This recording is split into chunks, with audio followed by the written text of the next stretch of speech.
দেখতে দেখতে তো হোলি চলেই এলো। হোলিতে রং খেলার সাথে সাথে একটু গলা ভেজানোর জন্য ঠান্ডা পানীয় হতেই হবে, যেটাকে এক কথায় ঠান্ডাই বলে। সেটা বাড়িতেই কি করে সহজে বানিয়ে ফেলা যায় আর অল্প কিছু উপকরণ দিয়ে, সেটাই আজকে তোমাদের সাথে শেয়ার করব।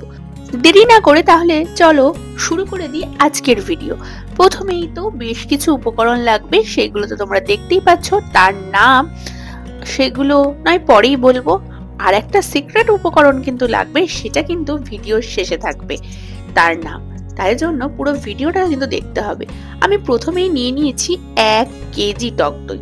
আরে 1 কেজি লাগবে না, অত চিন্তা করো না, 500 নিলেই যথেষ্ট।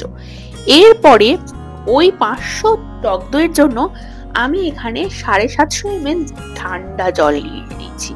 ঠান্ডা জল আর টক দই দুটোকে সুন্দর করে ব্যালেন্স করবে। এরপরে নিয়ে নিয়েছি চিনি গুঁড়ো, আর নিয়ে নিয়েছি চাট মশলা, আর নিয়ে নিয়েছি কি বিট নুন, আর ও ও ও ও ও যেটা নিয়েছি সেটা হচ্ছে আর একটা গোলমরিচ। গোলমরিচটা কিন্তু অল্প একটু দিও, স্বাদ কিন্তু বাড়াবে বটে।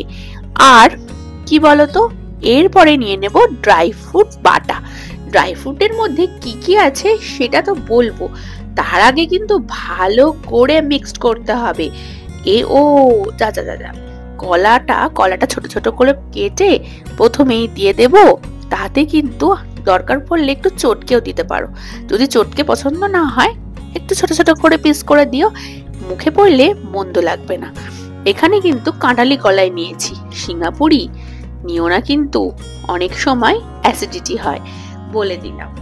এরপরে ভালো করে একটা ডাল কাটার সাহায্যে ভালো করে সময় নিয়ে ঘুরতে থাকবে।